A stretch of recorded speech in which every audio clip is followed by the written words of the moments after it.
A quiet life was the last thing Aris Thorne expected. Once a celebrated astrophysicist, he now lived in obscurity, his reputation in tatters, that fragile piece shattered with a single data packet. It came from his mentor, a man who had vanished years ago. The file contained astronomical readings that defied every known law of physics. They pointed to a region of empty space that was not empty at all. The final message was a frantic, recorded whisper. "They are not stars, Aris, they are doorways, and they know we are looking."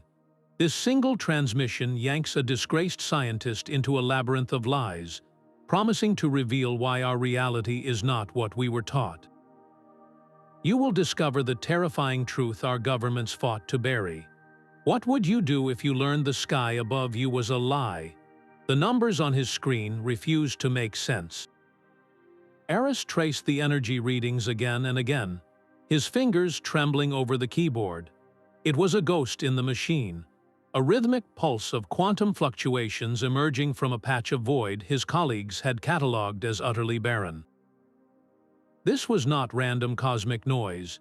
It was a signature, precise and unyielding, a perfect sine wave of entangled particles repeating every 11.37 seconds with impossible consistency. Nature did not build clocks this perfect. His heart hammered against his ribs, a frantic counter-rhythm to the data's cold, digital beat. He needed a second opinion, someone from the old life, someone who would not dismiss him as a paranoid exile. He encrypted a fragment of the data and sent it through a labyrinth of proxy servers, his message a single, desperate question mark. The reply came hours later, a voice he had not heard in a decade, strained and thin over a secured channel. It was Lena. Her first words were not a greeting but a confession. "Aris, this is a resonance pattern. It is a fingerprint. The signature is artificial." She explained that her work at the Deep Sky program, a project he had once been part of, was not about discovery. It was about curation. For decades, their most powerful telescopes and signal processors had been programmed with sophisticated filters, algorithms designed to find this exact pattern and erase it from the official record before any junior analyst could ever see it. They were not just hiding the truth. They were actively scrubbing the sky clean of its most profound secret. The silence in his small apartment was suddenly deafening. Every discovery he had ever championed, every paper he had ever published, every truth he had built his life upon, was a lie constructed on a foundation of hidden data. The universe he thought he knew was a carefully edited version, and the real one was screaming to be heard from the darkness. The quiet hum of his lab was shattered by the splintering of the front door. Dark figures moved with a brutal, practiced efficiency, their faces obscured by tactical masks. They did not speak as they overturned tables, ripped cables from the walls, and began confiscating every hard drive and data slate in sight. Aris' protests were a raw, desperate noise swallowed by the chaos. He lunged for the primary server rack, his body a shield, but a heavy blow sent him reeling back, his vision swimming. As he stumbled, his hand brushed against the cold, smooth surface of a portable crystal archive, a unique prototype not yet connected to the network. While the intruders were focused on the main consoles, he palmed the small, hexagonal crystal and shoved it deep into his jacket pocket. He did not fight them again. He simply ran, throwing himself out the back service entrance and into the cold, damp air of the alley. The force of the explosion hurled him forward, the concussion wave slamming into his back as a fireball erupted where his lab had been, painting the night in violent oranges and reds. Lying on the wet pavement, the heat of the blaze warming his skin, he felt the hard edge of the data crystal pressing against his ribs. It was no longer just data. It was a ghost, a witness, and the only key to a truth someone was willing to kill to keep buried. The hunt was no longer academic. It was personal, and it was for his life. The city's underbelly was a maze of forgotten infrastructure and flickering neon. Aris found her in a date, A den buried 3 levels below the old transit lines, a room humming with the heat of illicit servers. Mara was a ghost in her own right, her movements sharp and bird-like, her eyes constantly scanning the door. She did not look at him as he spoke, her attention fixed on a wall of scrolling code. When he mentioned the Deep Sky program, her hands stilled over the keyboard. "I cannot help you," she said, her voice a low monotone. "You need to leave." Now, it was only when he placed the hexagonal crystal on the console between them that her composure cracked. Her breath caught. She reached out a single, trembling finger, not to touch it, but to trace its shape in the air. "You should have thrown this into the nearest star," she whispered. Her eyes finally met his, and in them he saw not just fear, but a profound, weary resignation. "You think this is about hiding a secret, Aris, you are wrong. The Vale Treaty is not a myth, it is real, and it is not a passive agreement. It is an active, ongoing management of human perception." She explained that the treaty was not signed by any government we would recognize.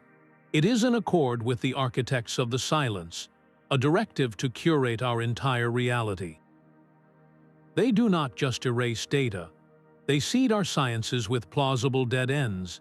They guide our telescopes away from the doorways. They ensure we never develop the right questions, let alone the answers. You have not discovered a conspiracy, Aris. You have stumbled into a war. A cold, silent, one-sided war that has been fought in the shadows of our own ignorance for longer than anyone can remember. And by touching that crystal, you have just enlisted on the losing side. The air in the Data Den crackled with the smell of ozone and fear. Mara's hands flew across her customized console, rerouting power from half the city block and bypassing a dozen safety protocols. Aris fed the crystal's data stream into her system, the numbers painting a picture of a gravitational knot, a flaw in the fabric of space-time itself. Lena's voice was a tense whisper over the comms, her own calculations from a remote safe house guiding their efforts. "We are not creating a doorway," she corrected, her tone strained. "We are just poking a hole in the wall, a tiny, unstable hole." The energy draw was immense, causing the lights to flicker and the hum of the servers to climb to a painful whine. A point of darkness, no larger than a marble, began to swirl in the center of the room. It was not empty. It was a profound, light-devouring absence that seemed to suck the sound from the air. Then, for one impossible second, the vortex stabilized. Through that minuscule window, they saw it. A city of spiraling silver towers, their curves defying conventional physics, reaching toward a sky the color of deep emerald. 2 small, pale moons hung in that alien firmament. The image was crystal clear, breathtaking, and utterly, undeniably real. Then, with a deafening crack, the link collapsed. The vortex snapped shut, the recoil throwing Mara from her chair and showering the room in sparks. In the sudden, ringing silence, the 3 of them could only stare at the empty space where the window had been. The proof was no longer theoretical. It was a memory burned into their minds, a city under a green sky. The lie was not just something they had been told. It was something they had been prevented from seeing. A whole other world hidden just beyond the veil of their own. What else is out there, waiting in the silence after the vision was heavier than any sound? It clung to them, a shared, impossible burden. Aris knew they could not stay in the Data Den. The energy spike from their experiment would have painted a target on their location for anyone who knew how to look. He sent a coded all clear to Lena and left Mara to dismantle her operations, their parting a grim, wordless nod. He rode the automated mag-lev train deep into the city's central transit hub, a cavernous space thrumming with the movement of thousands of people, all oblivious to the fracture in reality he now carried. He stood on a crowded platform, the proof of another world burning in his mind, feeling more alone than he ever had in his isolated lab. A man in an impeccably tailored gray overcoat fell into step beside him. He was not imposing, but his presence created a pocket of stillness in the shifting crowd. "Dr. Thorne," the man said, his voice calm and conversational, as if they were old colleagues. His eyes were the color of a winter sky, and they held no discernible emotion. "My name is Corvus. I represent the interests of the Vale Treaty." Aris froze, his blood turning to ice. He expected handcuffs, a weapon, a violent end in the press of bodies. Instead, Corvus offered a thin, professional smile. "You are a man of remarkable intellect. Wasted in your current unsanctioned pursuits, we would like to make you an offer." Corvus gestured to the flowing crowds around them. "This order, this society, it exists because of difficult choices. The truth you seek is a solvent. It dissolves the bonds of cooperation, the fabric of sanity. We are not your enemy, Doctor. We are the custodians of a fragile peace. Come in voluntarily. Your mind, your understanding of the anomalies, is an asset we can utilize within the framework of the treaty. Continue on this path alone, and you become a liability." His voice never rose above a polite murmur, but the final word hung in the air, colder than the station's draft. A liability to be neutralized. It was not a threat delivered with rage, but a simple, bureaucratic certainty. The choice was his: a gilded cage within the system of lies, or a bullet in the dark. The civilized ultimatum was more terrifying than any act of violence. The choice Corvus offered was a cage with velvet bars, but a cage nonetheless.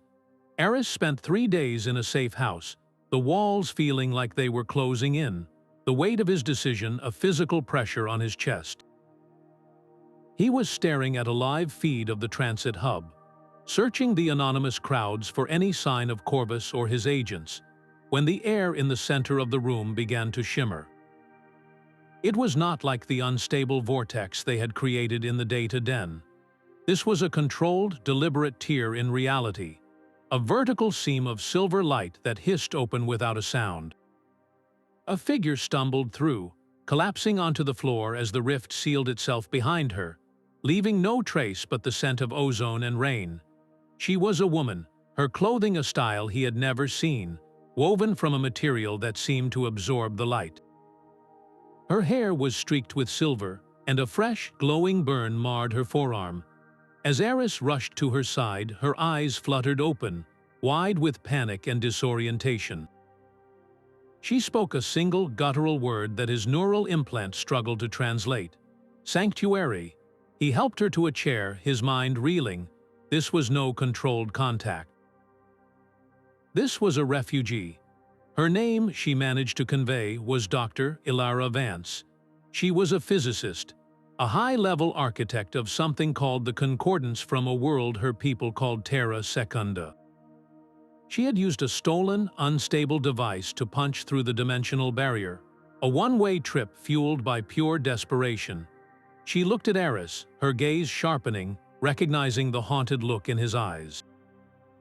"You are the one they are talking about," she said, her voice gaining strength as the translation software calibrated. "The apostate from the silent world. You think your leaders built the Vale to protect you from us. You think this is a secret they keep from you." She leaned forward, her expression a mixture of pity and fury. "It is a secret they keep with you. Our governments, yours and mine, have been in discreet contact for over a century. The collaboration is a lie. The Vale Treaty was not created to keep our worlds separate. It was created to manage a joint resource. Us, the populations of both Earths, are the asset, kept in the dark to serve a purpose neither of us understands. The conspiracy was not one world hiding from another. It was two ruling powers working in concert to deceive everyone. The enemy was not across the dimensional divide. The enemy was the very structure of control they had accepted as truth. The data den felt like a tomb after Ilara's revelation. Every assumption they had built their investigation on was ashes. The Vale Treaty was not a wall between worlds, but a collusion across them. Aris, Lena, and the newly arrived Ilara now had a singular, desperate goal. They needed proof of this conspiracy, something more than the testimony of a single refugee. Their only lead was a fragment of data Ilara had risked everything to bring with her. A partial encryption key she claimed could unlock a backdoor into the treaty's low-level communications. Using it was a tremendous risk, a digital flare that would announce their location, but it was the only way to find a sympathetic contact deep within the enemy's apparatus. Mara, her face lit by the cool blue of a new, isolated terminal, initiated the handshake. The reply was swift and terse, a single set of coordinates and a time. The location was the Omni market, a sprawling, chaotic bazaar for data traders and hardware smugglers, a place where anonymity was the only currency. The air in the Omni market was thick with the smell of sizzling synth protein and the ozone of 1,000 active terminals. Holographic advertisements flickered and bled into one another, casting a pulsing, neon glow over the crowded aisles. Their contact was supposed to be a man in a dark blue synth leather jacket, holding a data cube containing shipping manifests that would prove the clandestine exchange of resources between the two Earths. In return, they were to give him a blank cube, a symbolic payment to maintain the fiction of a transaction. Aris spotted him near a stall selling vintage circuit boards, the blue jacket standing out in the sea of gray and black. The man's eyes were wide, his movements jerky. He shoved the data cube into Aris' hand, his own fingers trembling. That was when Aris saw the tiny, almost invisible filament of a tracking device adhered to the cube's surface. It was a trap. Before he could shout a warning, the first stun round shattered a nearby display case.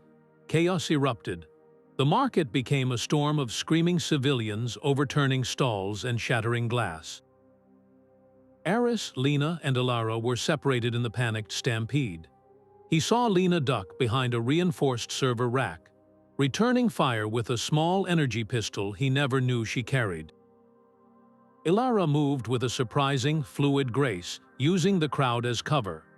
Aris himself ran, the data cube clutched in his sweating hand, the tracking signal leading their pursuers right to him. He vaulted over a counter, landing hard amidst a pile of discarded fiber optic cables. A figure in tactical armor rounded the corner, weapon raised. There was a sharp crack, and the figure crumpled. Mara stood 20 feet away, a smoking pulse rifle in her hands, her face a mask of cold fury. She gestured wildly toward a service exit. "Go, now." They regrouped in the dripping underlevels, their breaths coming in ragged gasps. The data cube was cracked, but its core memory was intact. As they jacked it into a portable reader, the file that unfolded was not shipping manifests. It was a technical schematic, dense with equations and energy diagrams, labeled simply Project Anchoring Protocol. Lena scanned it, her eyes widening with a mixture of horror and dawning comprehension. "This is not just a stabilization method," she whispered, her voice trembling. "It is a cage. The protocol describes a way to create a permanent, two-way gateway, but it requires an immense, constant power source." Her finger traced a complex set of symbols on the screen. "This symbol here, it is not a mathematical constant. It is a biological marker, a genetic signature." The anchoring protocol does not just use energy, it uses consciousness. It tethers the gateway to a living nervous system, using it as a regulator. They are not building doors. They are building leashes, and they need people to power them. The meeting was a disaster, but the prize was a glimpse into a new level of atrocity. The conspiracy was not just hiding worlds. It was preparing to bind them together with human souls. Lena's voice was a ragged whisper in the dim light of the makeshift hideout. Her finger trembled as she traced a cascading series of equations on the portable screen, the data from the anchoring protocol unfolding like a slow-motion nightmare. "It is not just stabilization, Aris." Her head snapped up, her eyes wide with a kind of sickened awe. "They are not just observing, they are draining them. Tapping the quantum potential of entire parallel universes to power our own. This is not coexistence. It is parasitism. The energy diagrams were not just complex, they were predatory. They showed a network of conduits, not for travel, but for extraction, siphoning the fundamental lifeblood of reality from one dimension into another. The green sky city Ilara showed us, Lena continued, her voice gaining a sharp, horrified edge. That world is not a neighbor. It is a resource, a farm. And our world is the beneficiary. The Vale Treaty was never about protection. It is a management system for the largest energy theft in existence, hiding the truth from both the thieves and the victims to keep the lights on. The silence in the room was no longer just the absence of sound. It was the silence of a terrible, fundamental lie. Every comfort of their modern world, every seemingly limitless energy grid, every technological leap of the last century was now cast in a sinister, parasitic light. They were not just living in a curated reality. They were living in a civilization built on the systematic plunder of other worlds. The drip of water in the darkness was the only sound for hours, a steady metronome counting down their fragile safety. Then it stopped. The silence that followed was more terrifying than any alarm. A single, focused energy pulse melted the hideout's reinforced door lock with a soft, sizzling hiss. Corvus stood framed in the doorway, his gray overcoat immaculate, his winter sky eyes scanning the room with detached efficiency. His tactical team flowed in behind him, weapons raised, their movements a synchronized, silent ballet of threat. "We are out of time for offers, Dr. Thorne," Corvus stated, his voice flat and final. The standoff was absolute. They were cornered with no exit in sight. Then Mara moved. Her eyes met Aris's for a fleeting second, and in that look was a universe of understanding and a fierce, final goodbye. She did not shout or charge. Instead, she slammed her hand onto the central power conduit for the entire sector of the underlevels. A deafening roar filled the space as the overloaded conduit exploded, showering the room in a storm of white-hot sparks and plunging it into near-total darkness. In the chaotic strobe of failing emergency lights, Aris saw Mara standing tall, drawing all their fire, a defiant silhouette against the flash of energy weapons. Her sacrifice was a calculated, brutal gift. A previously hidden maintenance hatch, its cover dislodged by the blast, was now exposed.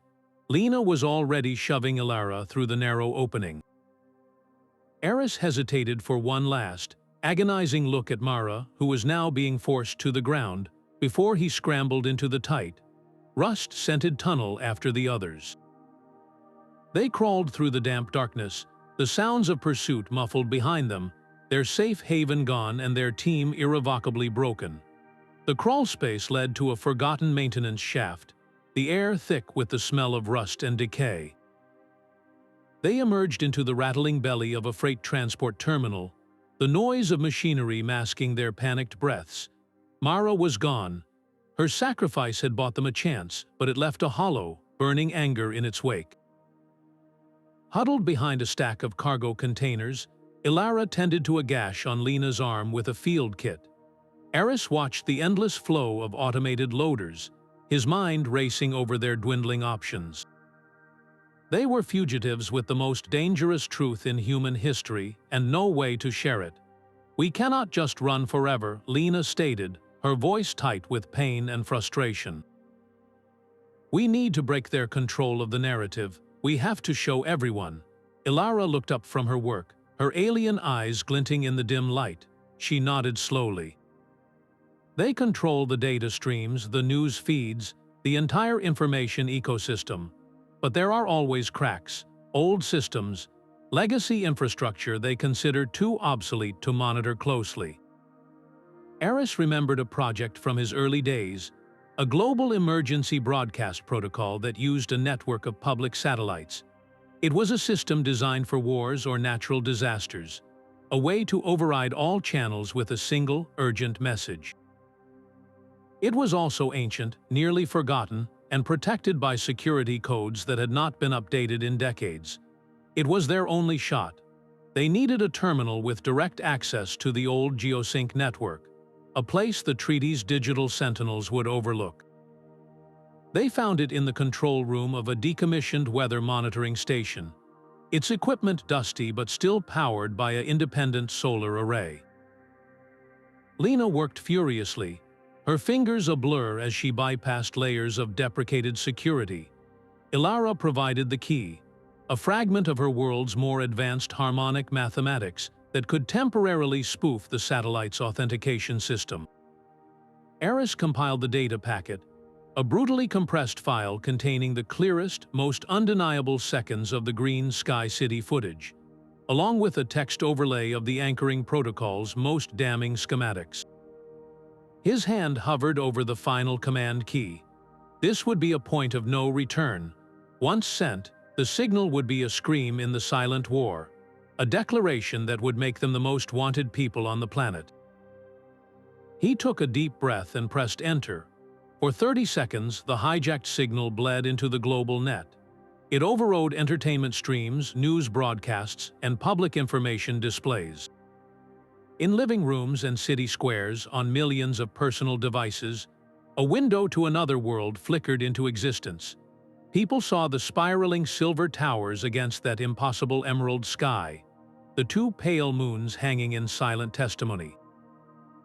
They saw the terrifying diagrams of the anchoring protocol, the cold, clinical plans to use human consciousness as a power source. Then, as abruptly as it appeared, the vision was severed. The signal was brutally jammed, replaced by system failure warnings and official denials of a malicious data breach. But the seed had been planted. In those 30 seconds of stolen truth, the carefully curated Vale had developed a tear, and a world that had been living in the dark suddenly caught a glimpse of the real sky. The silence after the broadcast was the loudest sound Aris had ever heard. For 30 seconds, they had torn a hole in the world's biggest lie. For 30 seconds, they were free. Then the official narrative descended like a steel curtain. It began with a cascade of system failure alerts on every screen, a uniform message about a malicious data intrusion. Then came the talking heads, a coordinated parade of media analysts and government officials appearing on every major news feed. They spoke in soothing, concerned tones, their words a carefully crafted symphony of disbelief. They called the footage a masterwork of deepfake technology, a malicious and elaborate hoax perpetrated by a radical cell of eco-terrorists. The spiraling silver towers were dismissed as stolen assets from an unreleased science fiction film. The anchoring protocol schematics were labeled as fabricated nonsense, the paranoid scribblings of anti-technology fanatics. The goal was not to debate the truth, but to bury it under a mountain of plausible, comforting lies. Then Agent Corvus appeared. He stood at a simple podium, his gray suit a symbol of sober authority. His winter sky eyes projecting calm resolved directly into millions of homes. His voice was a measured, reassuring baritone, devoid of the cold threat he had offered in the transit hub. "These are dangerous fantasies," he stated, his gaze unwavering, that threaten the very foundation of global stability. They prey upon fear and sow discord. The individuals responsible are not heroes. They are criminals who have orchestrated a sophisticated attack on our information infrastructure. We are pursuing them with the full force of the law to restore order and security. It was a masterstroke. He did not look like a villain, he looked like a protector. He transformed their act of revelation into an act of terrorism, and himself into the only person who could stop it. Public opinion, initially shocked and curious, began to curdle into fear and anger. The face of Dr. Aris Thorne, once a disgraced academic, was now splashed across the media as public enemy number one. The man who had tried to show them the stars was now the monster hiding under their children's beds. Every shadow now held a new kind of danger. The relentless media assault was a storm they could weather, but the pinpoint accuracy of Corvus operations suggested a more intimate threat. Someone close was whispering their secrets. The suspicion was a poison, turning their small, battered group in on itself. A misplaced glance, a hesitation before speaking, any small anomaly became evidence of betrayal. Lena began running silent diagnostics on every piece of their equipment, searching for a digital spy. Aris found himself second-guessing every decision, his trust fraying into raw nerves. It was Ilara, the outsider, who saw the corrosive effect most clearly. "We are defeating ourselves," she stated one evening, her voice cutting through the tense silence. "Fear is their best weapon. We must give it a target." She proposed a simple, brutal test. They would craft 4 different, equally plausible plans for their next move, each containing a unique, traceable piece of false information. They would share one version with each member of their tiny circle, including the few trusted outsiders who still helped them. Whoever was the leak would deliver their specific lie, and the enemy's reaction would identify the source. The wait was agony. They dispersed, each carrying their own fabricated truth, watching for any sign that their particular story had been acted upon. The trap was sprung within hours.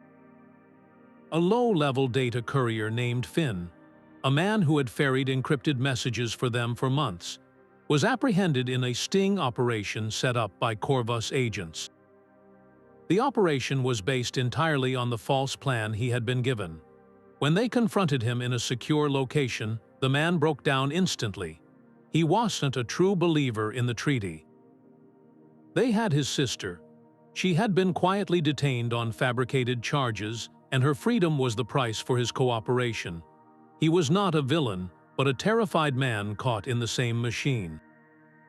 The revelation was a grim relief. They secured the man's sister through a separate, clandestine effort, neutralizing Corvus' leverage and turning a broken pawn into a loyal, if traumatized, asset. The immediate leak was plugged, and a fragile, hard-won trust settled back over the group. They had looked into the abyss of their own paranoia and stepped back from the edge. But the incident proved one terrifying fact. The Vale Treaty was not just a faceless bureaucracy. It knew them, it targeted their weaknesses, and it was willing to use the people they cared about as weapons against them. The fragile trust they rebuilt was tested by a new kind of silence. Corvus and his agents seemed to vanish, their pursuit becoming a ghost of its former self. It felt less like a retreat and more like a strategic withdrawal, as if they were conserving resources for a storm they knew was coming. That storm arrived on a Tuesday morning. It began not with a whisper, but with a deep, subsonic groan that vibrated through the very bones of the city. In downtown centers across the globe, the sky above the financial district began to shimmer, not with heat, but with a sickening, oily distortion. The spontaneous rift was not a clean, controlled window like the one they had created. This was a violent, ragged tear in reality, a wound in the fabric of space-time itself. It pulsed with a chaotic, bruise-colored light, and from its maw spilled a terrifying new physics. Gravity became a suggestion. Cars parked along the street suddenly drifted upward, their alarms wailing into the distorted air. Office workers screamed as they were lifted from the sidewalks, tumbling slowly in the air like astronauts in a nightmare. The massive glass skyscrapers groaned under conflicting forces, their upper floors straining toward the rift while their foundations remained anchored to the earth. And then the sky filled with impossible things. For a handful of heartbeats, everyone on the ground could see it clearly. The ghostly, translucent outlines of structures from Terra Secunda materialized in the air, superimposed over their own city. A spiraling silver bridge, ethereal and vast, arced through the clouds. Strange, wingless vehicles like polished stones tumbled silently through the rift before dissolving back into nothingness.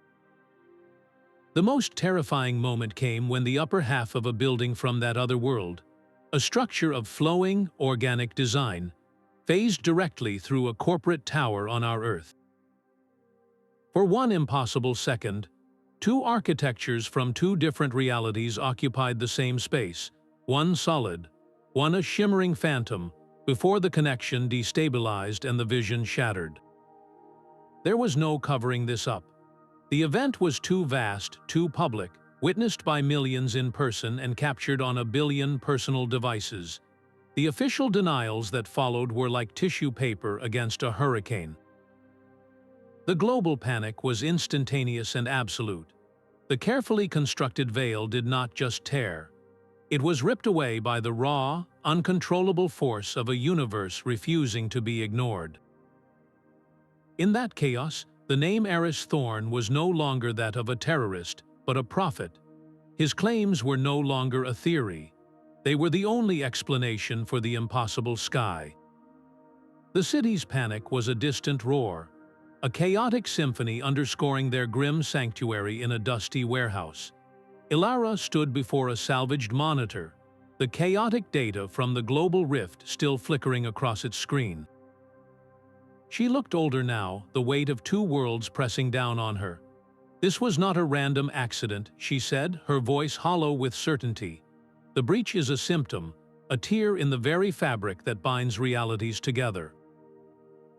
For a century, the anchoring protocol has been siphoning the foundational energy from my world to power yours.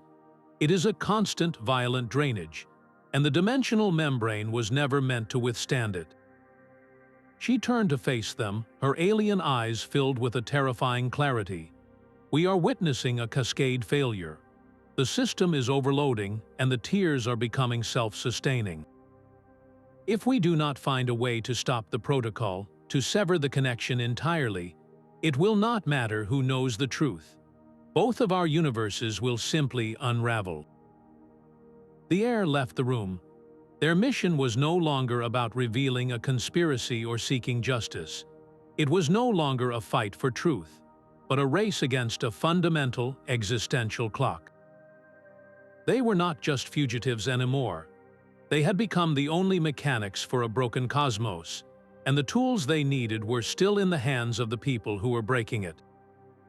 The silence in the warehouse was broken by a soft, rhythmic tapping at the steel service door. It was not the frantic beat of a fugitive, but a deliberate, coded sequence Mara had used before she died. Aris froze, his hand hovering over the energy cutter they used as a makeshift weapon. Lena was already at a secondary monitor, pulling up a distorted feed from a hidden camera. The figure standing outside was not one of Corvus' tactical agents. It was a woman in a simple, dark uniform, her hands held open and empty at her sides. Her posture was rigid, military, but her face was etched with a profound and weary resolve. Against every instinct screaming at him to run, Aris opened the door a crack. The woman did not try to enter. She simply looked at him, her gaze assessing and utterly steady. "Dr. Thorne," she said, her voice low and clear, "my name is General Reed. We have no time for pleasantries, so I will be blunt. We have been tracking your broadcasts, and more importantly, we have been monitoring the dimensional instability. A faction within the government, within the very structure that built the Vale, has been watching Corvus operations with growing alarm. He and his inner circle are no longer following the original mandate of the treaty. They have gone rogue. They believe the only way to maintain control is to accelerate the anchoring protocol, to fully enslave Terra Secunda regardless of the catastrophic consequences. We believe this path leads to the destruction of both our worlds. We want to help you shut it down." The offer hung in the air, so unexpected it felt like a trap. But the data packet she provided was undeniable. It contained internal communications from Corvus' faction, discussing the deliberate induction of controlled breaches to justify a permanent, militarized takeover of the dimensional gateway. This was not about hiding the truth anymore. It was a civil war within the conspiracy itself. General Reed was not offering forgiveness or a pardon. She was offering a strategic alliance. She could provide them with secure transport, with the real-time location of the primary anchoring facility, and with something they had lost completely: legitimacy. Her people, A coalition of disillusioned scientists and soldiers who had helped build the system were now the only ones who knew how to safely dismantle it. Aris looked from Lena's cautious hope to Ilara's guarded nod. They were no longer just a handful of rebels shouting into the storm. They had just been handed the blueprints to the enemy's fortress and an army to help them storm the gates. The fight for truth had just become a battle for reality itself, and for the first time they had actual soldiers on their side. General Reed's blueprints were not just maps, they were a confession. The primary anchoring facility was a sprawling, multi-level complex buried a mile beneath the surface of the Gobi Desert. A location chosen for its geological stability and absolute remoteness. Its official designation was a bland string of numbers, a ghost in the budget of a defunct geothermal research initiative. The schematics revealed a terrifying truth. The facility was not a single machine, but a vast network of quantum harmonic resonators, all focused on a central, dimensionless point in its core where the dimensional barrier was being systematically thinned and exploited. "Our goal is not a bomb," General Reed had explained, her voice crisp over the encrypted channel. A violent destruction of the core would release all that pent-up dimensional energy at once, like popping a balloon in a room full of dynamite. The resulting shockwave would shred the local space-time continuum for 1,000 miles. "No, you must get to the primary control nexus and input a new set of algorithms." Her engineers had designed a counter-protocol, a sequence of commands that would not just stop the drain, but reverse the energy flow in a controlled, gradual cascade. It would send every joule of stolen potential back to its source, healing the rift from the inside out. It was a surgical strike, a digital antidote for a cosmic poison. The insertion plan was a masterpiece of misdirection. Reed's faction created a phantom energy signature on the opposite side of the globe, a decoy rift designed to draw away Corvus rapid response teams. Under the cover of this fabricated crisis, a single, stealth-modified transport would drop them at a pre-scouted coordinates 10 miles from the facility's hidden air intake, a massive filtration shaft disguised as a natural rock formation. From there, it was a 3-mile trek through underground maintenance tunnels, a journey into the literal heart of the machine that was consuming 2 worlds. The air in the transport was thick with a shared, unspoken fear. They were not soldiers. They were scientists and refugees, about to walk into the most heavily guarded secret on the planet. Aris checked the seals on his environmental suit, his mind replaying the facility schematics. He knew the path to the core, the security checkpoints, the blind spots in the patrol rotations. But knowing a path and walking it were 2 very different things. The success of this mission hinged on one fragile hope, that the arrogance of their enemy had left one critical system unguarded, the belief that no one would ever be mad enough to try to walk in through the front door. The air inside the filtration shaft tasted of dust and ozone, a metallic tang that clung to the back of Aris' throat. Their path through the maintenance tunnels had been a nerve-shredding gauntlet of motion sensors and automated sentry guns, each one requiring a new, frantic bypass from Lena, her voice a tense whisper in their earpieces from the remote command post. Ilara moved with an uncanny grace, her knowledge of the anchoring protocol's principles allowing her to predict the energy signatures of the security fields, finding the quiet gaps in their humming fury. They were not just infiltrating a building, they were navigating the circulatory system of a living, hostile entity. The final door was not made of steel, but of solidified light, a barrier of coherent photons that would vaporize anything without the correct quantum key.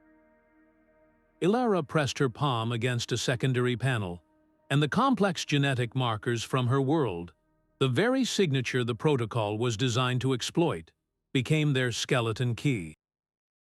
The door dissolved. The chamber beyond was a cathedral to human arrogance. It was so vast its ceiling was lost in a haze of energized particles, and at its heart hung the source of all their nightmares. This was not the unstable window they had created or the ragged tear that had appeared in the sky. This was the dimensional tap itself, a controlled, deliberate wound in reality. A vortex of incandescent energy spun with a violent, silent fury, a maelstrom of blues and violets that pulsed with a rhythm that felt like the heartbeat of a god. Tendrils of raw power, visible as twisting arcs of lightning, lashed out from its core, feeding into a network of crystalline conduits that lined the walls, siphoning the lifeblood of Terra Secunda into their world. The hum was not a sound heard by the ears, but a vibration felt in the bones, a deep, subsonic groan that spoke of a universe in agony. Standing before a control nexus, his back to them, was Corvus. He did not turn as they entered. His attention was fixed on the storm he commanded. "I wondered if you would appreciate the poetry," he said, his voice calm and carrying easily over the dimensional roar. "All of creation, an infinite series of doors, and we have learned not just to open them but to build a house in the frame." He finally turned, his winter sky eyes reflecting the chaotic light. His polished demeanor was gone, replaced by a fervent, almost religious intensity. "You see a catastrophe. I see a necessary evolution. Control is not born from peace, Dr. Thorne. It is forged in the crucible of absolute power. This is not theft, it is destiny." He gestured to the vortex, "and you are too late to stop it. The final stage of the protocol is already initializing. The question is no longer if our worlds will be joined, but which one will be left standing when the dust settles." The core was no longer a machine to be shut down. It was a weapon being aimed, and Corvus had his finger on the trigger. Corvus did not even flinch at the weapons now trained on him. His gaze remained locked on the churning vortex, a parent admiring a dangerous, beautiful child. "You see a crime, Doctor," he said, his voice unnervingly calm amidst the roar. "I see necessity." His hand swept in a slow, encompassing arc, taking in the entire chamber. "This energy, siphoned from a world we were told did not exist, has given us a golden age. The limitless power for our cities, the medical breakthroughs that have saved millions, the global peace brokered by an abundance no one could have imagined. It was all built on this. Every comfort, every advancement, every life extended." His eyes, cold and absolute, finally turned to Aris. "Would you plunge our entire world back into darkness, into war and scarcity, to save a theoretical one? It is not a question of morality. It is a question of calculus. The needs of the billions you know versus the existence of the billions you do not. This is the burden of leadership you never understood. To make the terrible choice that keeps the lights on." Aris felt the weight of the question, a monstrous equation designed to paralyze. It was not just a taunt. It was the core justification for a century of lies, a justification that sounded terrifyingly reasonable. But then he looked past Corvus at the raw, screaming tear in reality. He remembered the terror in Alara's eyes when she first arrived, a refugee from this so-called theoretical world. He thought of the anchoring protocol's schematics, the cold, clinical plans to use living minds as batteries. "This is not a golden age," Aris said, his voice finding a strength he did not know he possessed. "It is a gilded cage, and the gold is painted with the blood of another universe. You are not preventing darkness. You are just stealing someone else's light to delay the night, and the bill is coming due. The choice is not between their world and ours. It is between a shared future or no future at all." The philosophical clash was over. There were no more words to be said. Only actions remained in the shadow of a storm that threatened to consume them all. The philosophical standoff shattered with the shriek of proximity alarms. Corvus had not been idle. His final words were a signal, and the chamber's automated defenses whirred to life. Turrets descended from the ceiling, their targeting lasers painting red dots on Aris and Alara. There was no more time for debate. Ilara grabbed Aris' arm, her voice cutting through the din. "The core, now. We have to reach the primary console." As they sprinted across the vast chamber floor, dodging the first volleys of stun fire, the facility's internal comms crackled to life. It was General Reed, her voice strained but steady over the open channel. "Corvus, your perimeter has been breached. We are initiating a full-scale assault on your surface defenses." A diversion, make your minutes count. Outside, the silent desert erupted into a storm of light and sound. Lena, linked into the assault team's tactical net, coordinated the chaos from a mobile command vehicle. She directed Reed's soldiers, a mix of disillusioned veterans and rogue engineers, in a furious, frontal attack on the facility's main entrance. It was a suicide mission, a blunt instrument designed to be as loud and distracting as possible. Energy weapons fire lit up the night, painting the sand in flashes of orange and blue. Armored personnel carriers slammed into barricades, and the air filled with the concussive thunder of plasma grenades. They were not trying to win the battle. They were trying to buy time, to force Corvus to pull every available guard from the deep interior to defend the gates. Inside the core chamber, the effect was immediate. The targeting lasers on the turrets wavered, their programming reassessing the new, more immediate threat. Several of the weapons retracted back into the ceiling, redeploying to the upper levels. Corvus, his comm finally broken, snarled into his own comms unit, redirecting his forces. The sacrifice was working. It gave Aris and Ilara the opening they needed. They reached the primary control nexus, a complex interface glowing with schematics of the raging vortex. Ilara's hands flew across the console, her knowledge of the protocol's architecture allowing her to navigate its labyrinthine security. Aris fed her the counter-algorithm, the sequence of commands that was their only hope. Each second felt like an hour, the sounds of the distant firefight a grim metronome counting down the lives being spent for their chance. The world above was burning to give them this single, fragile opportunity to save both worlds. The console sparked under Ilara's fingertips, a cascade of golden light erupting from the interface as she forged a direct neural connection. Aris, armed with a pulse rifle scavenged from a stunned guard, laid down a frantic covering fire, forcing Corvus and his remaining men to take cover behind a bank of shimmering conduits. Each shot was a punctuation mark in a desperate argument, buying seconds for the real work happening at the Nexus. Ilara did not move, her body rigid, her eyes wide and unseeing as her consciousness dove into the heart of the machine. The reversal algorithm was not a simple file transfer. It was a painstakingly slow act of digital weaving, threading a new pattern of reality into a system designed to reject it. She was not just a user, she was a surgeon operating on a live, hostile patient. The anchoring protocol's own immune system fought back instantly. Corvus, pinned behind the conduit, shouted commands into his comms, his voice a razor of fury. He cannot stop the upload, but he can kill the uploader, target the woman, prioritize the neural link. A new, more insidious threat emerged. The defensive turrets, ineffective against their cover, retracted, and in their place, emitter dishes swiveled toward Ilara. They did not fire projectiles, but focused waves of disruptive psychic static, a weapon designed to overload and fry a connected mind. A strangled gasp escaped Ilara's lips.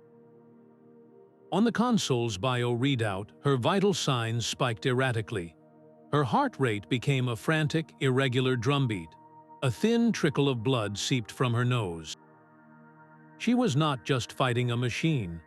She was fighting for the integrity of her own thoughts against a system that was trying to scour them from her skull. The progress bar on the main screen, a sliver of calming blue light in the sea of violent red warnings, crept forward with an agonizing lack of urgency. 71%. Aris risked a glance back, his blood running cold at the sight of her trembling form. He redoubled his fire, his every shot a desperate prayer. He was not just protecting a colleague. He was protecting the only person who could navigate the labyrinth of this alien technology, the only mind that could hold the key to salvation against the system's brutal assault. The air around Ilara began to warp, a heat haze of conflicting energies as the core tried to burn her out from the inside. 89%. Her knees buckled, but her hands remained locked on the console, her will the only thing anchoring her to the physical world. The fate of two universes was no longer a grand, abstract concept. It was balanced on the fraying thread of one woman's consciousness, a single mind holding back the tide of oblivion. A low, resonant hum began to build deep within the facility's bones, a vibration that climbed from a tremor to a deafening roar.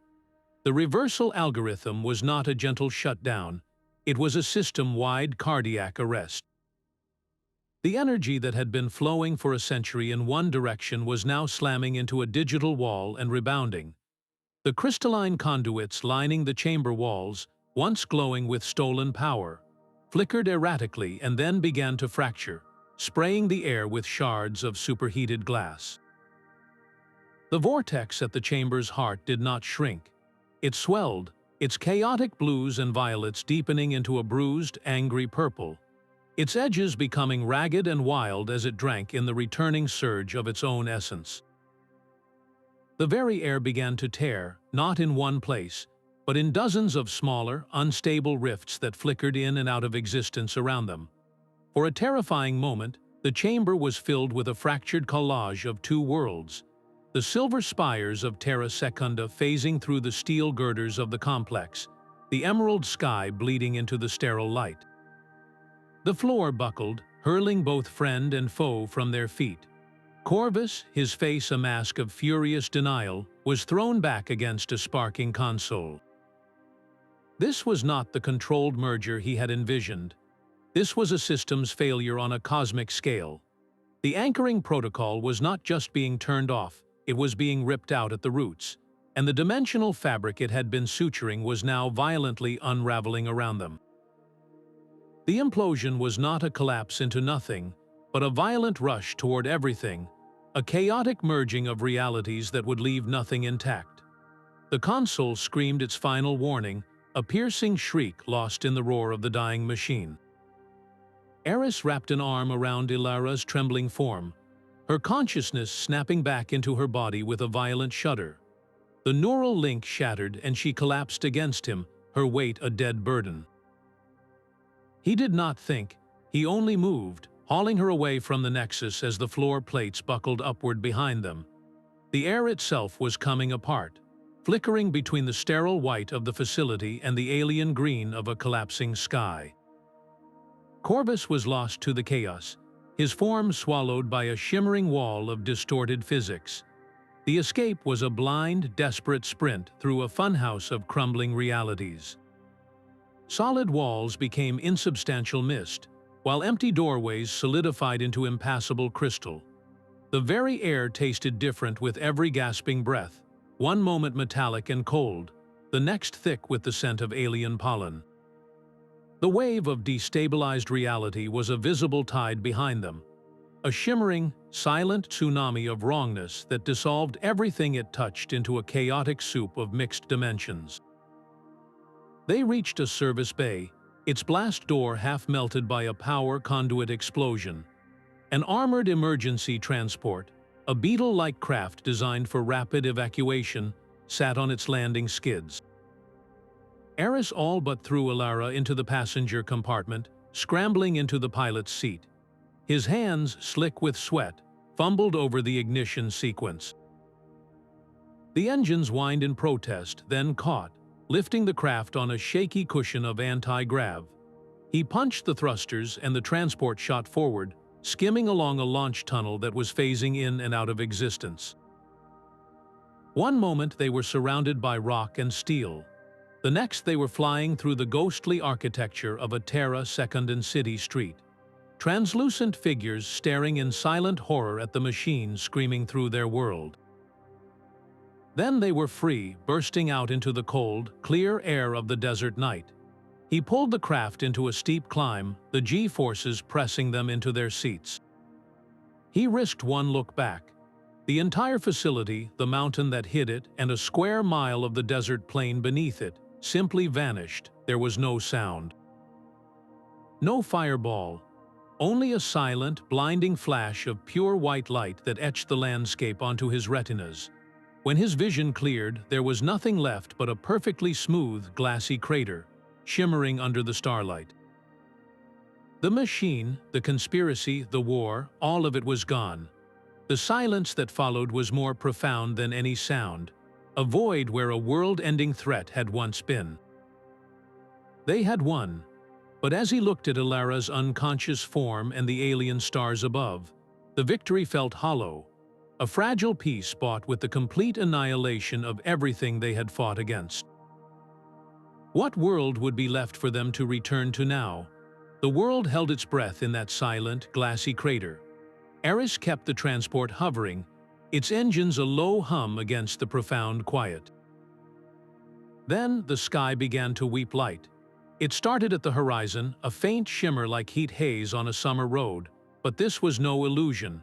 Ribbons of color, hues that had no name in any human language, unspooled across the heavens. They were not the gentle greens and reds of earthly auroras. These were sharp, impossible shades of violet gold and sonic blue, weaving through the starlight in a complex, silent dance.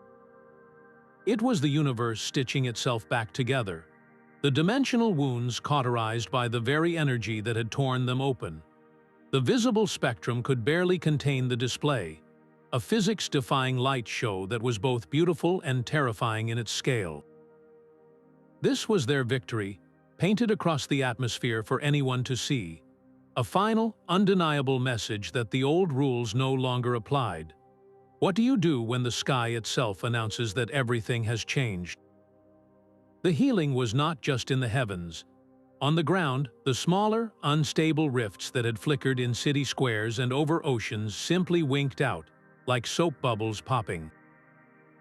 The ghostly superimpositions of Terra Secunda faded, their silver towers and emerald skies dissolving back into the firmament of their own reality. The terrifying sense of a world coming undone, of physics itself becoming optional, began to recede. In its place was a fragile, trembling stability.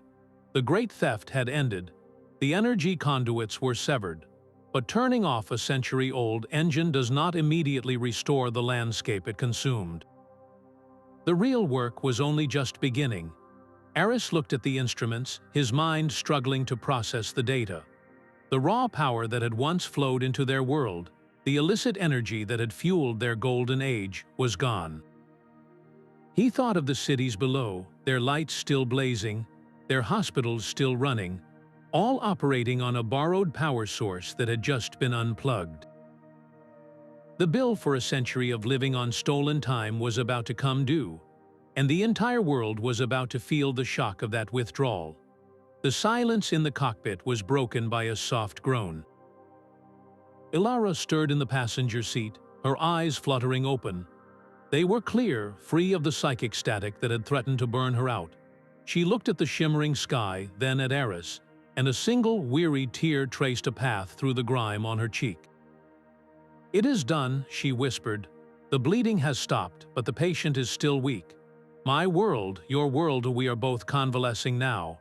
We have saved the patient from the surgeon's greed, only to leave them in a shared recovery room, facing a long and uncertain healing." The victory felt less like a triumph and more like a reprieve. A desperate gamble that had paid off but left them standing in the ruins of the old world, staring at a dawn they did not know how to navigate. The world did not wake up slowly. It jolted awake, its old certainties shattered like the glass of the crater in the go-by. The proof was no longer in whispered data packets or grainy videos. It was written across the sky for everyone to see. The official denials collapsed under the weight of 1,000,000 personal recordings, a global chorus of eyewitnesses who had seen the impossible with their own eyes. The great lie was broken, and the truth it had concealed was now a public storm. Mass protests erupted in every major city, not fueled by anger alone, but by a profound collective disorientation. People stood outside government buildings, their faces lit by the glow of their own devices, demanding answers to questions they had never before needed to ask. Who are we if we are not alone? Who built the cage we never knew we lived in? Official inquiries were launched with unprecedented speed, their panels staffed by scientists and ethicists who had, until weeks before, been considered fringe theorists. The Vale Treaty was no longer a secret. It was a scandal of cosmic proportions, its architects named and shamed in public hearings broadcast to a stunned global audience. The existence of Terra Secunda, and by implication an infinite number of other Earths, was no longer a theory. It was a terrifying, accepted fact of life, a new layer of reality that humanity now had to learn to navigate. The initial wonder quickly curdled into a deep, pervasive anxiety. Every strange weather pattern, every unexplained power fluctuation, was now viewed through a lens of dimensional panic. Was it just a storm, or was it another tear in the fabric of everything? The sky was no longer a ceiling, but a window, and everyone was afraid of what they might see looking back. Humanity had won its truth, but it had lost its innocence, forced to grow up in a universe that was infinitely larger, stranger, and more dangerous than it had ever dared to believe. The meeting room was a sterile, circular chamber suspended in a pocket of neutral space, a place deliberately chosen for its lack of allegiance to either world. On one side of the polished obsidian table sat the delegation from Earth, a mix of grim-faced military officials and ashen politicians. Opposite them were the representatives of Terra Secunda, their features sharp, their clothing woven from materials that seemed to drink the light, their expressions a blend of profound weariness and simmering anger. The air was thick with a century of unspoken grievances. The first words were not of greeting but of indictment. "Your civilization is built on our suffering," one of the Secundan diplomats stated, his voice a low, vibrating hum. "For generations, you have lived in comfort paid for with the slow drain of our world's vitality." An Earth ambassador countered, her voice tight with defensive strain. "We were kept in the dark as well. Our own people were manipulated, their reality curated. We are all victims of the same cabal." The room erupted into a chorus of translated accusations, a tangled web of blame where both sides saw themselves as the primary casualty. It was Ilara, standing with Aris and Lena as technical advisors, who finally cut through the noise. She rose slowly, her gaze sweeping across both delegations. "We can spend the next century arguing over whose pain is more valid," she said, her voice quiet but carrying absolute authority. "Or we can acknowledge that we all just stared into the same abyss. That crater in the desert is not just the grave of a machine. It is the grave of the old way. The choice is simple. We learn to share the light, or we will all be consumed by the same darkness." A heavy silence fell. The shared trauma of the Cascade Failure, the visceral memory of a universe tearing itself apart, was the only thing potent enough to overcome the distrust. Slowly, reluctantly, the talking turned from accusations to logistics. The first interdimensional summit had begun, not with a handshake, but with a shared, shuddering breath of survivors who knew there was no other path but forward. The cheers felt like a cage. Aris Thorne walked through a world that now knew his name, his face a symbol of shattered illusions. Public squares bore holographic monuments to their small, battered team, their images cast as liberators who tore down the walls of ignorance. Yet every time he entered his state-provided apartment, a subtle green light on the security panel would blink twice, a silent reminder that the door was as much a lock as a barrier. The amnesty they had been granted was not forgiveness. It was a strategic containment. The old power structures, the governments and corporate entities that had thrived within the Vale Treaty's ecosystem, could not touch them openly. Their hands were tied by the will of a populace that saw them as heroes, So instead, they watched. Their communications were pristine, their movements unimpeded, yet they were never truly alone. A drone would hover at a polite distance during a public walk. A black sedan would idle on the street corner at odd hours. It was a gilded imprisonment, the cost of knowing too much and sharing it with everyone. They had traded a life of active pursuit for one of passive observation, forever the keepers of a truth that the world was still learning how to stomach. The freedom they had fought for was a performance, staged under the unblinking eyes of the very system they had broken. The green light on his security panel was a constant, silent companion. Aris found himself staring at it more often than he cared to admit. A prisoner in the home his heroism had bought him. It was during one of these hollow moments that his private terminal chimed with an urgent, high-priority alert. Lena's face appeared on the screen, her usual composure fractured by a sharp, unfamiliar anxiety. "Aris, you need to see this. Our global sensor net, the one monitoring the dimensional background, it has picked up a new signal." She fed the data stream to his screen. The readout was nothing like the resonant patterns of Terra Secunda. That signature had been complex, a tapestry of interwoven energies. This new signal was a scalpel. It was a narrow, intensely focused beam of quantum fluctuations, a rhythmic, probing pulse that scanned the dimensional barriers with a chilling, methodical precision. It was not coming from the coordinates of their sister world. This was emanating from a vector that corresponded to a region of the multiverse their maps had always labeled as void and silent.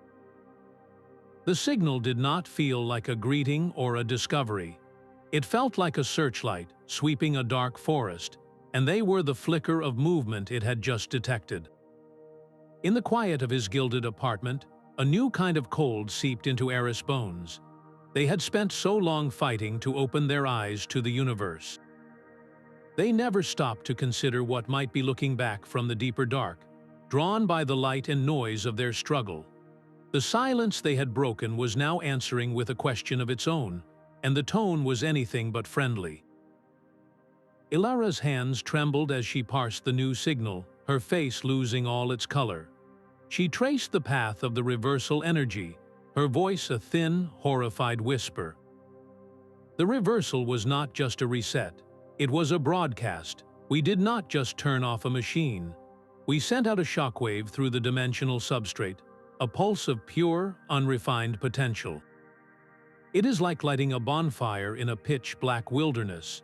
We just announced our location to every universe in the local dimensional cluster. For a century, the Vale Treaty did not just hide us from Terra Secunda. It muted our entire vibrational signature, making our reality seem like static, like background noise. Now that silence is broken, we are not hidden anymore. The victory that felt like an ending was merely an introduction, and we have just stepped onto a stage with an audience we cannot even comprehend. The fear in her eyes was not for the enemies they had defeated, but for the ones they had just invited to their doorstep. What kind of neighbors introduce themselves with a universe-shattering bang? The sterile white of the detention block felt like a different kind of void. Aris stood before the transparent alloy wall of the maximum security cell, watching the man who had tried to own reality now confined to a space 10 feet by 12. Corvus sat on the edge of his cot, his gray prison uniform crisp, his posture unnervingly relaxed. He looked up, and a grim, knowing smile touched his lips. "You won the battle, Thorne," he said, his voice calm and clear through the intercom. "But the war you started is just beginning." He stood and approached the barrier, his winter sky eyes holding Aris' gaze without a flicker of emotion. "You and your colleagues, for all your noble intentions, are amateurs playing in a league of gods and monsters. You have torn down the fence around our yard without knowing what stalks the forests beyond." His smile widened, a cold, sharp thing. "You will need someone who understands the rules of this new game. They will come for me soon, one way or another. The old power structures I served have no use for a liability. And the New World Order has no place for a war criminal. Make your offer. The words hung in the air, a direct and chilling proposition. This was not a plea for mercy. It was a strategic repositioning. Corvus was not offering repentance.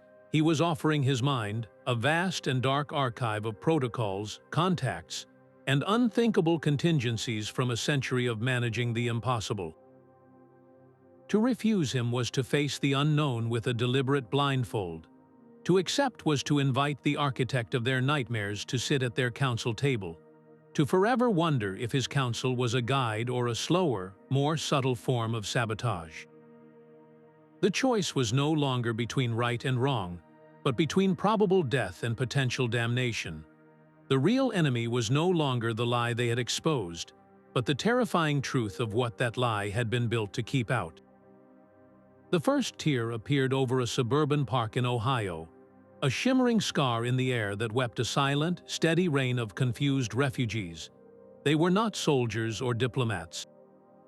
They were families, farmers, and teachers, stumbling out of the distortion, clutching children and small, strange belongings, their faces blank with a terror that transcended language. They came from worlds scorched by dimensional decay, from realities where the sky had turned inside out, or the very laws of physics had begun to forget their purpose. These were not invasions from a hostile Earth, but desperate evacuations from dying ones. Humanity's new reality was no longer a philosophical debate about other worlds. It was a sudden, overwhelming refugee crisis on a cosmic scale. And there was no protocol, no border agency, and no easy answer for how to handle the arrival of the universe's cast-offs. Imagine the chaos at a local level. A rift flickers into existence above a small town's main street, disgorging a dozen beings whose skin has a faint, stone-like texture, and who breathe an atmosphere rich in sulfur compounds. They are not attacking. They are choking, collapsing on the asphalt, their bodies struggling to process our nitrogen-oxygen mix. The town's lone hospital is overwhelmed. Doctors have no idea about their biology, what medicines might help or harm them. Local officials face an impossible choice. Do they use precious resources to aid these visitors, or do they prioritize their own citizens? There is no malice in the decision, only a terrifying, practical scarcity of understanding and supplies. This scenario repeated itself in 100 different variations across the globe, from the dense metropolises of Europe to the remote villages of the Andes. The world was being forced to practice a form of interstellar triage with no training and no rulebook. The ethical questions were immediate and brutal. Do these people have rights? Are they entitled to the same protections as a human citizen? If their world is gone, do they get to stay? And if so, where? Governments scrambled to set up containment zones, which quickly became overcrowded camps that the media grimly dubbed dimensional limbo. The images were hauntingly familiar, echoing every terrestrial refugee crisis in history, but with a terrifying alien twist. Here was a woman from a water world, her gills fluttering uselessly in the dry air, staring at a bowl of water she could not drink. There, a family whose biology required a specific background radiation now slowly sickening in its absence. How do you provide asylum to someone whose very existence is incompatible with your world? This was the true cost of their victory, the bill coming due not in energy, but in raw, human, or rather, universal suffering. The grand revelation of a multiverse had collapsed into the deeply personal tragedy of a child who did not know where home was, or if it even existed anymore. The silence had been broken, and the first thing to come through was not a declaration of war, but a plea for help, a mirror held up to humanity's own capacity for compassion in the face of the utterly unknown. Would we build new walls, or would we learn to build a bigger table? The choice would define our species for generations to come, proving that the hardest challenges are not about fighting monsters, but about finding the humanity to help them. A new proposal landed on the global stage like a life raft in a stormy sea of interdimensional chaos. Dubbed the Guardian Initiative, it was a desperate, unprecedented attempt to build order from the anarchy of broken realities. Its charter called for a new, international and interdimensional agency, one with the authority to monitor all dimensional traffic, provide coordinated aid to the flood of refugees, and stand as a unified shield for all Earths against external threats. It was a monumental task, a police force, a humanitarian organization, and a diplomatic corps rolled into one. And its very existence was a direct consequence of the path Aris and Ilara had forced the world to walk. The offer came to them not as a request, but as a grim necessity. They were asked to take leading roles, to lend their hard-won credibility and their unique, first-hand understanding of the crisis to the very institution designed to manage it. The irony was a heavy cloak. They had spent so long fighting the system, and now they were being asked to become the system, to build the fences they had once torn down, but this time with the consent of the governed and for the protection of all.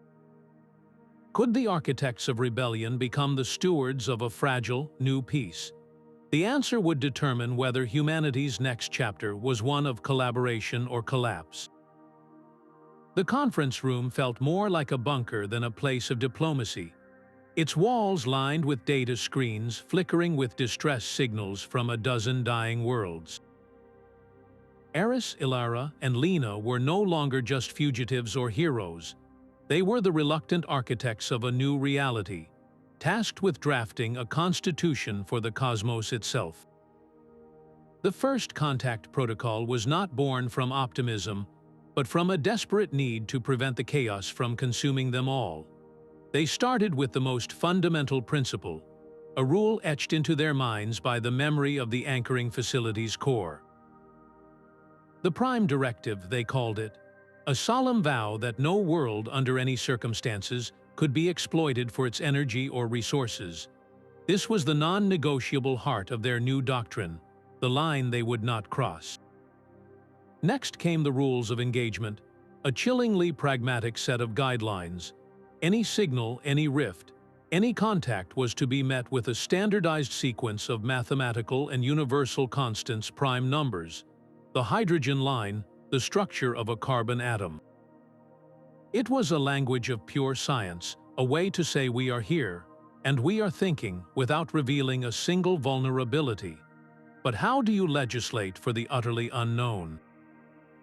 Lena proposed a layered response system, a graduated scale of interaction.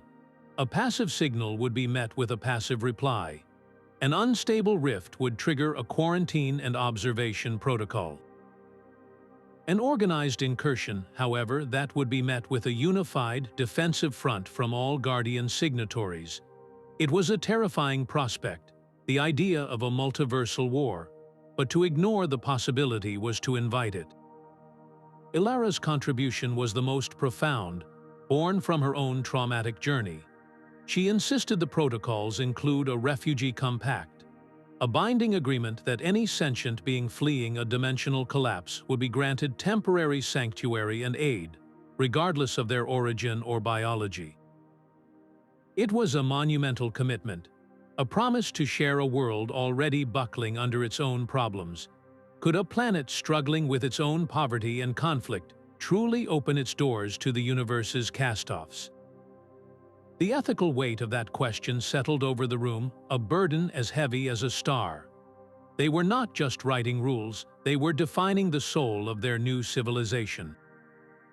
Would they be the guardians of their own borders, or the stewards of a shared, fragile existence? The documents they drafted in that silent, brightly lit room would become the bedrock of humanity's future. A desperate prayer for order whispered into the howling storm of the infinite. The first scout arrived not with a declaration of war, but with a whisper. It was a small, geometric object, its surface a perfect, non-reflective black, that simply materialized in a high orbit over the Pacific. It did not broadcast a signal or power any visible weapons. For 72 hours it just watched. It observed our satellite networks, our power grids, the sprawling light clusters of our cities at night, drinking in every byte of public data we broadcast into the void. It was a silent, unblinking eye in the sky, and every space agency on the planet knew it was there, a cold stone of dread in their collective stomach. They had no protocol for this. Then, as abruptly as it appeared, it dissolved. The Scout did not explode. It simply came apart at the seams of its own atomic structure, disintegrating into a cloud of inert, metallic dust that scattered harmlessly in the solar wind. It left no wreckage to reverse engineer, no technology to study. It left only a message, one that was chilling in its clarity. We see you, we are assessing you. And we are so advanced that our most basic tools are beyond your comprehension. This was not a first contact. It was a performance review, and we had no idea who the judges were, or what passing the test would require. That silent, geometric scout left a political crater far wider than the one in the go-by. The unified front humanity had managed in the wake of the anchoring protocol's collapse, shattered into 1,000 screaming fragments. The Global Emergency Council, a body meant to speak with one voice, became a battleground.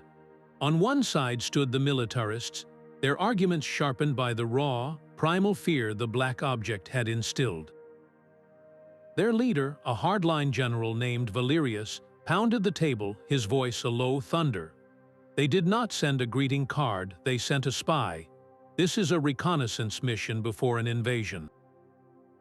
We must mobilize our fleets, harden our orbital defenses, and prepare a counter-strike the moment we identify their point of origin. To wait is to offer our throats to a predator we know is circling. His faction saw the multiverse not as a neighborhood, but as a jungle, and their only law was to strike first. Aris stood against this rising tide, his own voice strained but resolute. "You are proposing to declare war on a shadow," he countered, his gaze sweeping the panicked faces around the table. "We have one data point, a single, passive observation. We do not know their intentions, their culture, or their capabilities. A preemptive strike is not a strategy, it is a suicide note.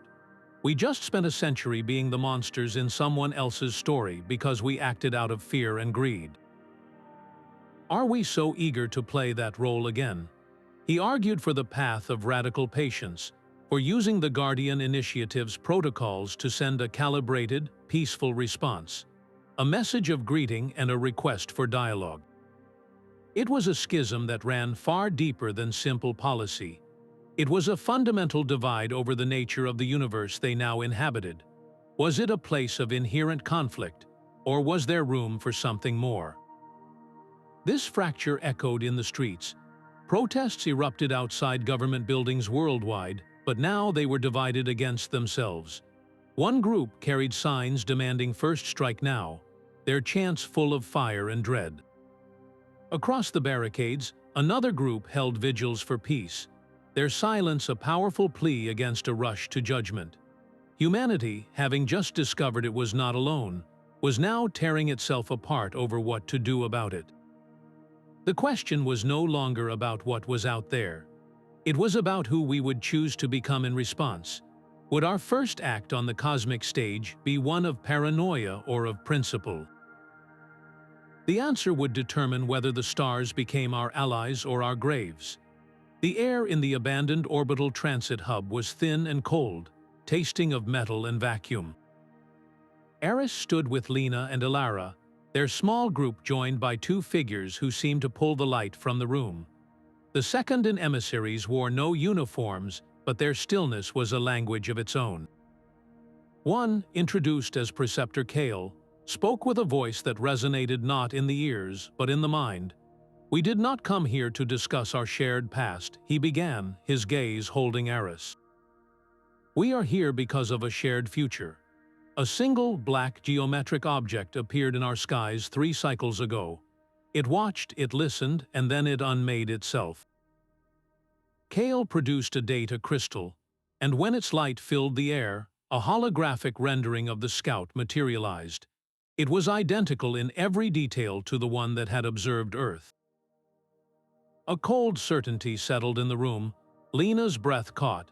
"It is the same," she whispered. "The energy signature, the quantum decay pattern, it is a perfect match." This was not a threat aimed at one world. It was a survey of both, a simultaneous assessment from a power that viewed their entire dimensional cluster as a single point of interest. The implications were staggering. The ancient rivalry between their Earths, the century of theft and lies, was a petty squabble in a backyard they now realized was being watched from a great and terrible height. The entity, whatever it was, did not care about their border disputes. It saw two branches of the same tree, and it was measuring the wood. "This changes everything," Aris said, his voice low. "We have been looking at this wrong. We thought the threat was coming for one of us, that we might even use it against the other, but it sees no other. It sees only a system, a single data point. Our survival is now inextricably linked." The meeting, hidden in the derelict silence of a dead station, became the true birthplace of an alliance. It was not forged in friendship, but in the chilling, unifying clarity of a predator's shadow falling over both their homes at once. The Pact of Twin Earths was not signed in a grand hall, but in the same sterile, neutral space where their first bitter accusations had flown. The obsidian table now held a single, simple document, its terms a stark reversal of a century of secret hostility. General Valerius, his jaw tight, signed for Earth, his pen moving with the grim finality of a man accepting a necessary evil. Preceptor Kale signed for Terra Secunda, his touch leaving a faint, luminous sigil on the page. There were no cheers, no celebratory handshakes. The atmosphere was one of a funeral for an old world, and a tense, fearful birth for a new one. This was not an alliance of friendship, but a marriage of shared terror, a vow that if the abyss was going to stare back, it would find two sets of eyes staring right back at it, together. The terms of the pact were a revolution in real time. For the first time, teams of Secundan engineers, their understanding of quantum harmonics forged in a reality with different physical constants, were given full access to Earth's most advanced defense grids. In return, Earth's raw industrial and computational power was turned to building the arcane stabilization devices the Secundans had only ever theorized. It was a fusion of two separate evolutionary paths of science. Imagine a master clockmaker from our world sitting beside a sculptor from a world where stone flows like water. Together, they are not just fixing a broken timepiece. They are building a new kind of clock that tells time with liquid stone, a creation neither could have conceived alone. A joint defense fleet, dubbed the Sentinel Line, began immediate construction in high orbit. Its ships a hybrid of rugged Earth design and graceful, energy-efficient Secundan architecture. This was not a simple sharing of blueprints. It was the complete integration of two separate streams of knowledge, a desperate attempt to create a new, stronger river to face the coming flood. Secundan scientists, who understood dimensional physics as intuitively as we understand gravity, worked side by side with Earth's tactical strategists, who understood war in all its brutal, practical forms. The question hanging over every joint briefing, every shared data stream, was whether this forced partnership would be our greatest strength or our most catastrophic weakness. Could two species, so recently enemies, learn to trust each other with the very weapons that would defend their shared existence? The pact was a shield hastily forged in the shadow of an approaching storm, and its first real test would determine if it would hold, or shatter and leave them both utterly exposed. The training grounds were a symphony of controlled chaos, a harsh, windswept plain under a sky the color of old iron.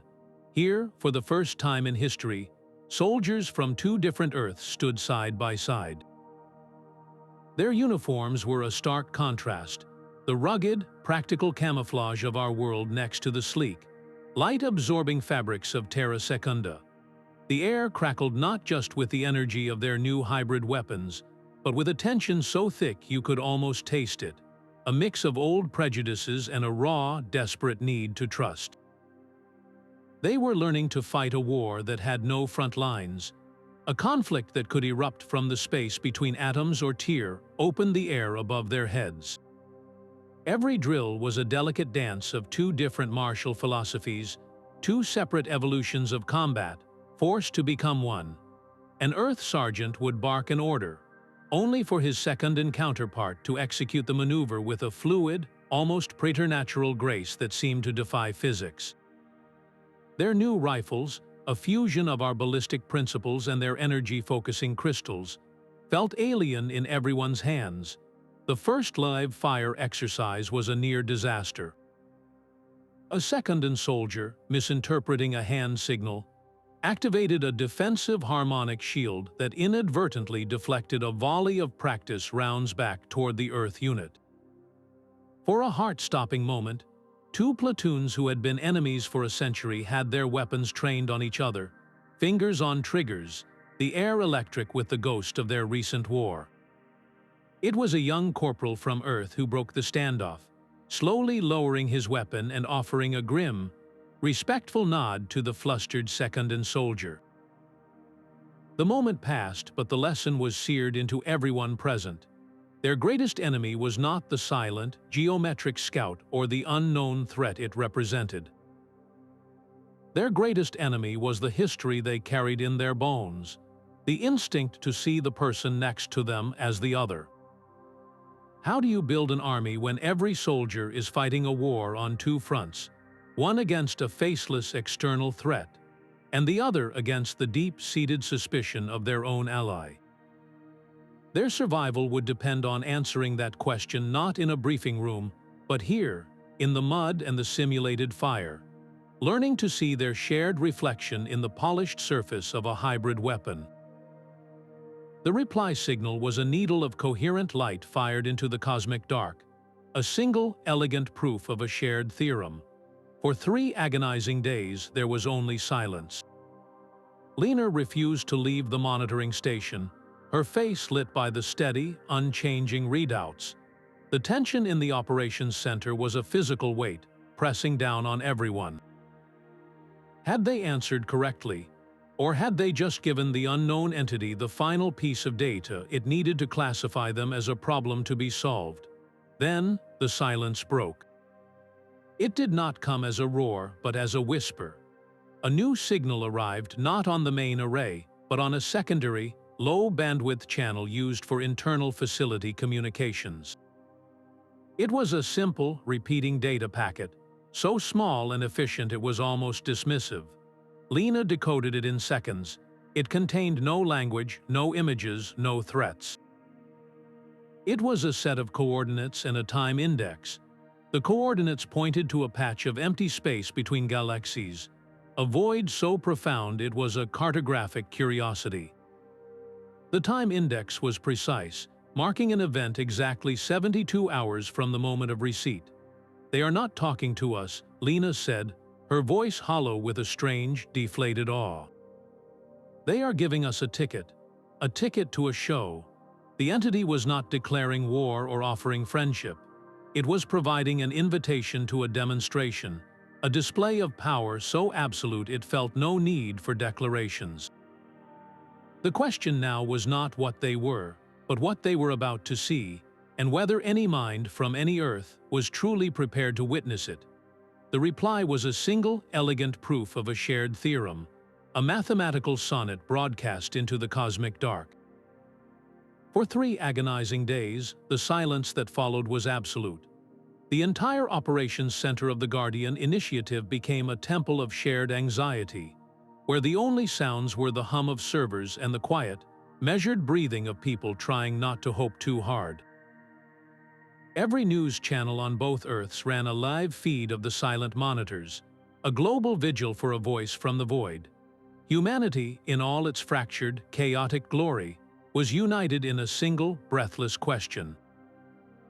Had they passed the test, or had they just given a predator their exact coordinates? Then the silence broke. It was not with a roar, but with a whisper so subtle it was almost missed. The reply did not arrive on the powerful main array they had used to send their message. Instead, it appeared on a low-bandwidth, secondary channel usually reserved for internal facility pings, a communications backwater so obsolete it was barely monitored. The act itself was a statement. It was like receiving a world-changing letter not at your front door, but slipped under your bathroom window. They were being shown that their most advanced systems were trivial to bypass. Lena decoded the signal in a matter of seconds, her face a mask of bewildered awe. It contained no language, no images, no threats or greetings. It was just a set of coordinates and a precise time index, an appointment set for exactly 72 hours from the moment of receipt. "They are not talking to us," Lena finally said, her voice hollow. "They are giving us a ticket to a show." The coordinates pointed to a patch of empty space so profoundly void it was a cartographic non-entity, a place where the space between galaxies stretched into an endless, starless night. The entity was not declaring war or offering friendship. It was commanding an audience. It was a power so absolute it felt no need for declarations, only for witnesses. What kind of being schedules a demonstration of its capabilities like a corporate board meeting? The dread in the room shifted, transforming from a fear of attack to a deeper, more philosophical terror.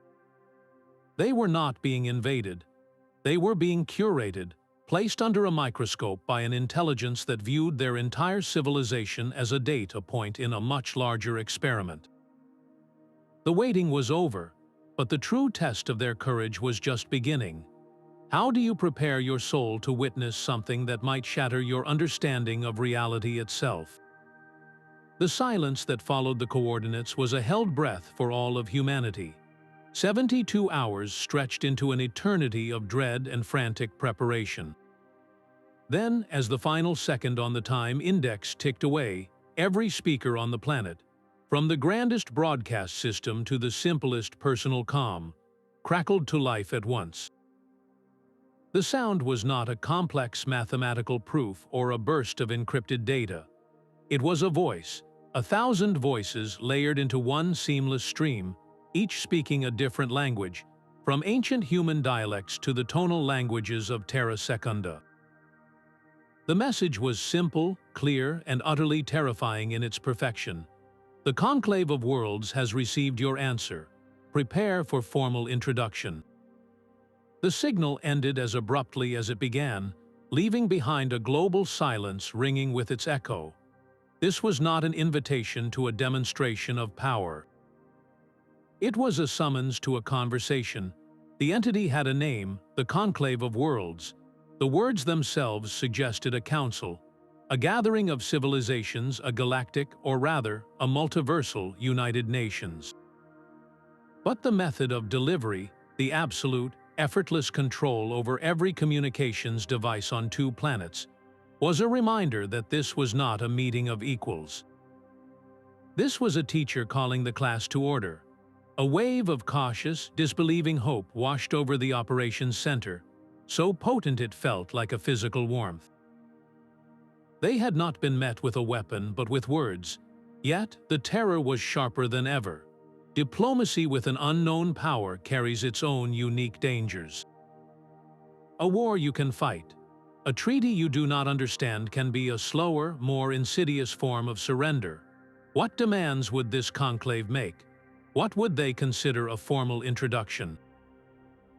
The nature of the threat had shifted from a potential military conflict to a high-stakes test of social and political intelligence. How do you greet a being that can whisper into the ear of every man, woman, and child on your planet without even trying? The next chapter of human history would not be written on a battlefield, but across a negotiating table that spanned realities, and the first words had already been chosen for them.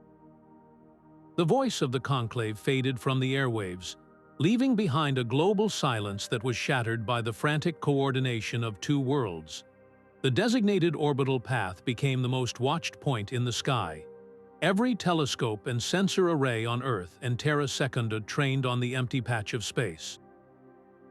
When it appeared, it was not with a violent tear or a chaotic rift. It simply was a perfect ring of calm, blue energy, so vast it could have swallowed a small moon hung in the void. This was no unstable window or screaming vortex. It was a gateway, an architectural marvel of cosmic engineering that hummed with a stable, almost gentle power. Its surface shimmered like still water, a serene and majestic portal that promised not destruction, but a path forward. This was the Conclave's formal introduction, a silent, stunning rebuttal to every fear of invasion. They had not sent a fleet. They had built a door, and now the choice to walk through it was entirely ours. What would we find on the other side of that impossible blue ring? A marketplace of 1,000 worlds, or a gilded cage on a scale we could not even comprehend. The gateway hung in the silence, a question mark written in light against the dark, waiting for our answer. The appointment felt less like an honor and more like a sentence passed by history itself.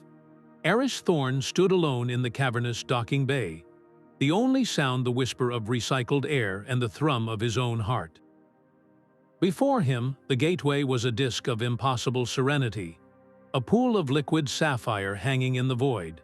Its surface did not ripple or churn like the violent tears he had witnessed. It was a perfect, calm eye staring back at him, and he was the speck of dust about to cross its pupil.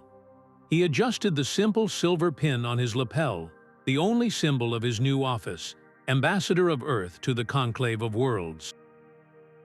The title was a hollow echo in the vast chamber. He was not a career diplomat. He was a disgraced physicist, a fugitive, a man who had broken reality to show his people the truth. Now that same truth had handed him a key to a door no human had ever walked through. Every step of his journey had led here, from the quiet ruin of his first lab to the fiery sacrifice of his friends, from the depths of paranoia to the peak of a fragile, global trust. He had fought to open the world's eyes, and now he had to be the first to step into the blinding light of what came next. Taking a final, deep breath that did nothing to calm the storm in his veins, he walked toward the blue light, ready to meet the architects of the silence he had shattered.